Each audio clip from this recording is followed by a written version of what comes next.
वाल्याचा वाल्मिकी. एका जंगलात एक वाटमारी करणारा दुष्ट माणूस राहत होता. तो त्या जंगलातून जाणाऱ्या येणाऱ्या माणसांना मारी, त्यांचं धन लुबाडून घेई आणि त्यावर आपल्या मुलाबाळांचं पालनपोषण करी. कुणाचंही धन चोरून घ्यायचं आणि त्याला हकनाक मारायचं. असं केलं तर काय होणार? अशा ह्या वागण्यानं पापाची रांजण भरणारच की. त्यावेळी वाल्याला नारदमुनी भेटले. ते वाल्याला म्हणाले, बाबा रे, माझी वाट तू का अडवलीस?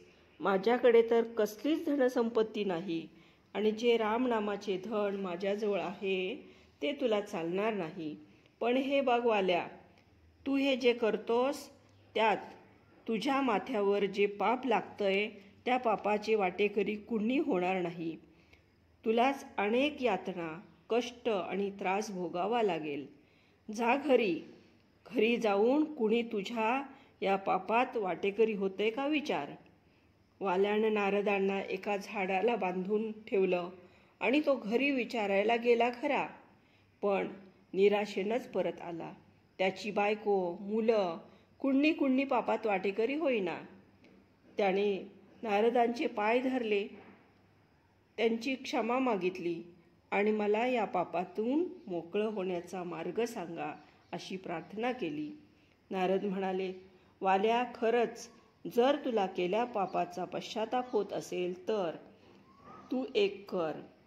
तू रामनामाचा जप कर. लोकांना मरा मरा म्हणणाऱ्याच्या तोंडात राम कसा येणार? पण तरी तो श्रद्धेनं मरा मरा म्हणू लागला. त्या मरा मराचा पुढे राम राम झाला. अनेक वर्ष असे रामनाम जपल्याने वाल्याचे पाप जळून गेले. त्यांच्या वागणुकीत परिवर्तन झाले. वाईट आचार, विचार आणि कृती यांचा नाश झाला. सदाचार, सद्वर्तन आणि सद्भक्तीनं रामनामाने वाल्याचा वाल्मिकी ऋषी झाला.